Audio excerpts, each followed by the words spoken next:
जहाँ पे तुम्हारी इज्जत नहीं, जहाँ पे मिनिस्टर होने के बाद भी अगर आपकी रेपुटेशन नहीं है, आपको स्टेज में, भरी स्टेज में, तुम टीवी स्टार भी हो यार, बाजू में तुम्हारा फिल्म स्टार ही खड़ा था ना, वो भी तो टीवी स्टार है ना, वो भी तो टीवी स्टार थी, उससे भी एक नमस्ते करने में कुछ जा रहा था तुम्हारा।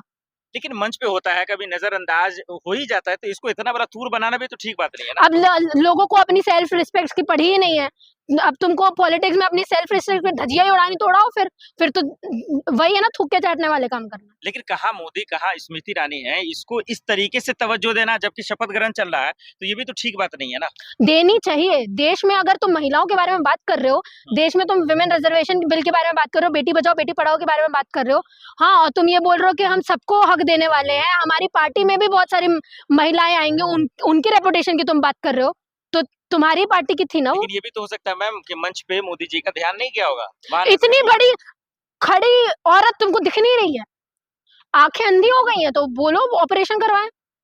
सर ये थोड़ी होता है कि दिखने, बाजू में खड़ा हुआ तुमको फिल्म स्टार दिख गए मिथुन चक्रवर्ती, लेकिन लगी हुई सटी हुई 2 बार नमस्ते करने हुई औरत तुमको नहीं दिख रही है, तो इसको इग्नोर करना ही कहते हैं। आप लीपा पोती मत करो।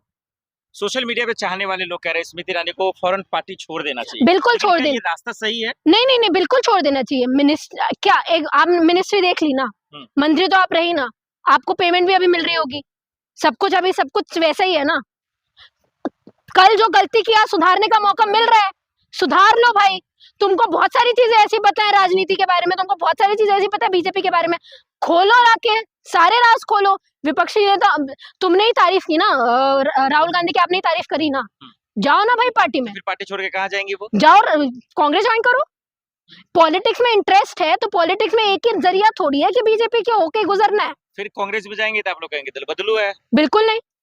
हाँ, कांग्रेस का इंसान, टीएमसी का इंसान लेफ्ट विंग से राइट विंग की तरफ जाए, जैसे हेमंता विश्व शर्मा ने किया, जैसे अपना शुभेंदु अधिकारी ने किया, तो हमको सोचने पर मजबूर होना पड़ता है। राघव चड्ढा ने जैसे किया, तो हमको सोचने पर मजबूर होना पड़ता है। लेकिन राइट विंग इंसान कोई लेफ्ट विंग में आता है तो ये समझ में आनी पाई, जो भी है वो पोजीशन में है नहीं, अब अपने वो टीवी इंडस्ट्री में वापस जाने का उनका चल रहा है।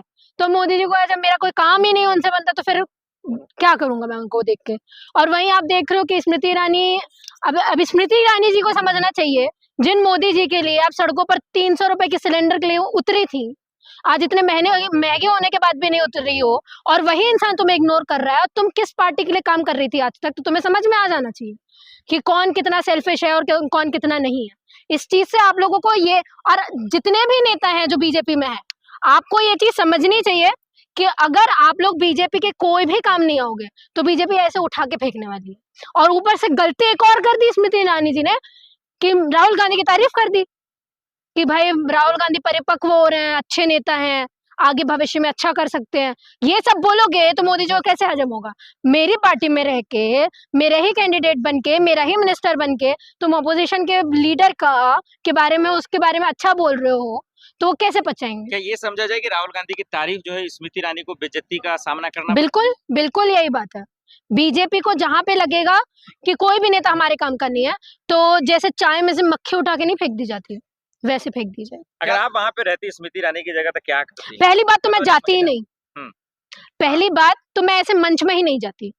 जिन लोगों ने आपको पॉलिटिक्स में लाया, ठीक है, आपकी अलग पोजीशन होनी चाहिए थी, उसमें भी वहां पे आपको बुला के आप ही अपना फ्रेम काटने गई कि चलो मैं इतने टाइम से दिख नहीं रही हूँ, अब दिख जाऊंगी। पॉलिटिक्स में री एंट्री ऐसे नहीं होती है। और ऊपर से फिर आपने अपने ही पैर में कुड़ाने मारी और उन्होंने आपको इग्नोर कर दिया, अब रोते फिरो क्या होगा? और जिस आदमी से आप ये एक्सपेक्ट कर रहे हो कि किसी महिला के बारे में वो सोचता होगा, जो अपनी बीवी को छोड़ के बैठा है, वो क्या सोचेगा सर? फिर पर्सनल अटैक करते बिना पेट हर चीज पर्सनल होती है, हर चीज पर्सनल होती है। आप अगर आप पॉलिटिक्स में बात करोगे तो हर दूसरे चीज में ये परिवारवाद लाया जाता है ना, कांग्रेस को लेके बोली जाती है ना। पप्पू यादव से लेके सारे लोग, जितने भी जिन लोगों के फैमिलीज हैं, चाहे वो सपा क्यों ना हो, चाहे वो तेजस्वी क्यों ना हो, सबके बारे में ये चीज बोली जाती है, सबकी पर्सनल लाइफ उखाड़ी जाती है ना। राजनीति में कोई चीज पर्सनल नहीं होती। आप ये कह रहे हैं कि मोदी जी जो है वो सम्मान नहीं करते? नहीं करते। सम्मान कर रहे होते तो विमेन रिजर्वेशन बिल पास कर रहे होते। अरे तो विपक्ष ने होने दिया ना। विपक्ष ने विमेन रिजर्वेशन बिल पास किया, विपक्ष ने डिलिमिटेशन बिल पास नहीं किया। ये बेवकूफ किसी और को बनाना, हर कोई स्मृति ईरानी जैसे पागल नहीं है, हम पढ़े लिखे लोग। मतलब स्मृति ईरानी पागल है ये? अब गलती ही मोदी जी है, एक्चुअली दिक्कत ये है। गलत आदमी को बिठाओगे, बिना पढ़े लिखे आदमी को बिठाओगे तो यही होगा जिसको ना इकोनॉमी की 100 करोड़ की जनता मोदी जी के साथ है, इसका मतलब 100 करोड़ की जनता बेवकूफ है जो मोदी जी का साथ दे रही है, ये बताइए। भेड़ चाल में अधिकतर लोग चलते हैं, बेवकूफी चलते हैं। ठीक है, तो इसका मतलब ये नहीं है कि लोग सही हैं, गलती करते हैं। और हमारे हमारे देश के लोगों ने 3-3 बार बहुत बड़ी गलती की है, जो भुगत रहे हैं। 21 राज्यों में उनकी सरकार है, देश को विश्व गुरु बनाने का लक्ष्य ले देख लो ना कितना विश्व गुरु बन रहा है, इतना बड़ा विश्व गुरु बन रहा है कि एलपीजी की शॉर्टेज है तुम्हारे पास में, पेट्रोल नहीं है तुम्हारे पास में। देख लो कितना कितना बढ़िया। क्या अगर ऐसा विश्व गुरु है, ऐसा विश्व गुरु तुम्हें चाहिए तो मुझे तो कोई दिक्कत नहीं है। लेकिन ये दुख की बात है, अपनी को शर्म आनी चाहिए, ऐसे वक्त में आप मोदी जी का साथ ना दे रही हैं। मैं दुख लूं, तुम क्यों बैठे हो गवर्नमेंट में? तुमको सोल्यूशन निकालने के लिए बिठाया गया है ना। ट्रेड क्यों किया जाता है कि हमारे यहाँ पे कोई आपदा हो तो हम दूसरे कंट्री से लेके खरीदें। तुम तो अपने ही लोगों को बोल रहे हो भाई मर जाओ, कोई जरूरत नहीं एलपीजी और करेंगे। आप सोच के भी देखो सर, पेट्रोल तो फिर भी हम लोग नहीं यूज करेंगे, बिना एलपीजी के कौन इंसान रह लेगा? आज उज्ज्वला योजना इसी सरकार ने निकाली थी ना, घर घर तक पहुंचाया गया था ना सिलेंडर। अब उस सिलेंडर को रिफिल करवाने के लिए लोगों के पास में पैसे नहीं, और तुम बोल रहे हो हमारे पास में एलपीजी नहीं है तो भरवाओ ही मत। क्या मतलब था फिर ग्रामीण जगहों पे उन महिलाओं के पास में एलपीजी देने का? मुझे बताइए। मोदी जी फेल हो गए पूरी हर चीज में फ्लॉप है। आप मेक इन इंडिया की बात करो, स्किल इंडिया की बात करो, क्या बोलते हैं ग्रामीण जगहों तक एलपीजी पहुंचाने की बात करो, उसमें उज्ज्वला योजना में भी फ्लॉप हो गए। ठीक है, 2 करोड़ रोजगार में फ्लॉप हो गए, बुलेट ट्रेन दौड़वाने में फ्लॉप हो गए, 4 ट्रिलियन इकोनॉमी में फ्लॉप हो गए। मीडिया रिपोर्टिंग तुम्हारी है ही नहीं, आप देख लो 161 पोजीशन में है प्रेस फ्रीडम रिपोर्ट।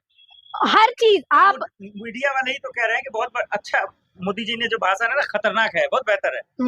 आप ऐसे मीडिया पे यकीन कर रहे हो? फिर बहुत तुम्हें दिक्कत होती है ना पाकिस्तान से। शर्म करो, पाकिस्तान तुमसे ऊपर है, डूब के मर जाना चाहिए तुम्हें। अभी ऐसे सिचुएशन में डूब के मर जाना चाहिए। जिस पाकिस्तानियों से तुम्हें इतनी नफरत है, उनकी मीडिया तुमसे ऊपर है।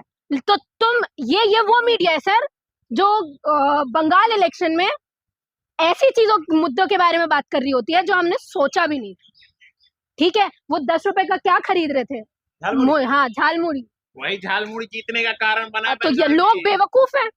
उसमें क्या है, एलपीजी लगता नहीं है ना, तो लोगों को भी पता है कोई तो सोल्यूशन दे रहा है आदमी, तो झालमुड़ी खा के हम जिंदा रह लेंगे। लेकिन बंगाल देश नहीं है, आप समझो इस चीज को। ठीक है, वो एक डिश सिर्फ वहां नहीं खाई जाती है। तुमने और क्या, आपको क्या लगता है इतना फ्री एंड फेयर इलेक्शन हो रहे हैं यहाँ पे? आपको समझ में नहीं आता लोग तो वही मैं पूछ रही हूँ, फ्री एंड फेयर है? आपको कहाँ से लग रहा है? कहाँ से लग रहा है? एक दिन पहले मीटिंग हो रही होती है, एक दिन पहले मीटिंग हो रही होती है। ठीक है, ईसीआई के साथ में एक दिन पहले मीटिंग हो रही होती है, और ममता बनर्जी वहां पहुंच रही होती है, रात को बारिश में खड़ी होती है। तो सिर्फ अरे तो फिर तो सभी पागल है, सभी पागल। मैं तो वही बोल रही हूँ, जब हम लोग पागल है तो देश को संभालो ना तुम। इतने बड़े होशियार को तुमने बिठाया है, तो फिर शॉर्टेज नहीं आनी चाहिए। ममता बनर्जी पागल, राहुल गांधी पागल, चंद्रशेखर पागल, हम पागल, सारे एक्टिविस्ट पागल। तुम होशियार तो तुम संभालो देश को। आपदा नहीं आनी चाहिए, छोड़ देना चाहिए। लायक नहीं हो उस जगह बैठने के, बिल्कुल नहीं। जब देश को आपदा में छोड़ के तुम ये चीज बोल रहे हो कि हम अपने हाथ ही खड़े कर देंगे, लोग इस चीज से भुगते, तो तुम अपना ये बताओ Z+ सिक्योरिटी तुम छोड़ो। फिर हर जगह जाने के लिए जो हेलीकॉप्टर उड़ा रहे हो ना अपने, ठीक है, वो 800 करोड़ का जो तुमने प्लेन खरीदा हुआ है, अपनी पर्सनल जेट बनाए फिर रहे हो, उसमें भी पेट्रोल लगता है। मैडम, मोदी के लायक कोई नेता पैदा हुआ है हिंदुस्तान में? यही तो दिक्कत है, उससे ज्यादा खराब आज तक नेता पैदा नहीं हुआ। तो इतनी बड़ी आपदा में आपको पता है विदाउट पेट्रोल सिर्फ लोगों का ट्रेवल ही नहीं, कितनी सारी चीजें हम पर होने वाली है। अगर लोगों ने मान के चलिए आपके कहने पे, आपको क्या है, आप तो मुंह से बोल देते हैं, आपको इकोनॉमी, आपको ट्रेड वगैरह कुछ समझ में तो आता नहीं है। लोगों ने अगर पेट्रोल खरीदना बंद भी कर दिया, अगर एलपीजी खरीदना बंद भी कर दिया, तो आप बाहर का ट्रेड कैसे करेंगे?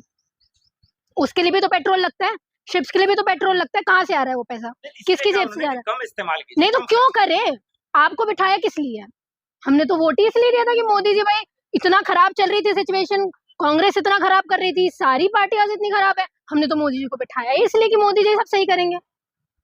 आप जब आपदा का टाइम है तो आपको करना चाहिए ना। आप उंगली तो बहुत अच्छे से आपने उठा दी थी मनमोहन सिंह के ऊपर कि वो कुछ नहीं करते, लेकिन इकोनॉमिक क्राइसिस जब पड़ी तो उस नहीं, मोदी जी फर्क है ना जी। हाँ, तो कैसा फर्क है ना जी, आप बताइए मुझे। मोदी जी तो अपने आप को ज्यादा एजुकेटेड बताते हैं, मनमोहन सिंह का तो मुंह नहीं खुलता था, ये बोलते हैं, यही कहते हैं ना। तो मोदी जी करना चाहिए ना मनमोहन सिंह के जैसे उनकी सरकार ने किया था। बेहतर हालत तो है ही है ना अर्थव्यवस्था का। तो फिर ये बोलना क्यों? सपोर्ट, मदद, कैसी मदद? मतलब आप देश के साथ नहीं है, मोदी जी के साथ नहीं है। नहीं, देश के साथ तो हैं हम, हाँ। लेकिन इसका मतलब ये थोड़ी कि किसी एक पॉलिटिकल पार्टी के साथ में रहेंगे हम। मतलब मोदी जी ये के साथ नहीं बिल्कुल नहीं। गद्दार है आप। मोदी जी अच्छा, मतलब मोदी जी नेशनल है, मैं एंटी नेशनल हो गई। वाह, कि कमाल की बात कर रहे पूरा हैं। देश मोदी जी के साथ है, आप क्यों नहीं है? क्योंकि पेट्रोल एक ऐसी चीज है, एलपीजी एक ऐसी चीज है, नॉर्मल लोगों का घर में चूल्हा चौका होता है। आप भूखे रहने के लिए तैयार है? आप मुझे बताइए, आप भूखे रहने के लिए तैयार है? आप उन गरीबों से क्या बोलेंगे कि अपना खाना पीना बंद कर दो?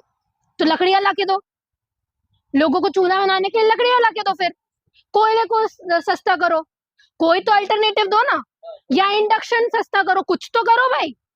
इलेक्ट्रिसिटी में भी तुम्हें लूटना है, ठीक है, तुम्हें इंडक्शन भी महंगे करने हैं, लकड़ियां भी महंगी हो रही है, कोयले भी महंगे हो रहे हैं, एलपीजी तुम देने को तैयार नहीं हो, क्या करेगा इंसान? भूखे मर जाएगा। अगर मोदी जी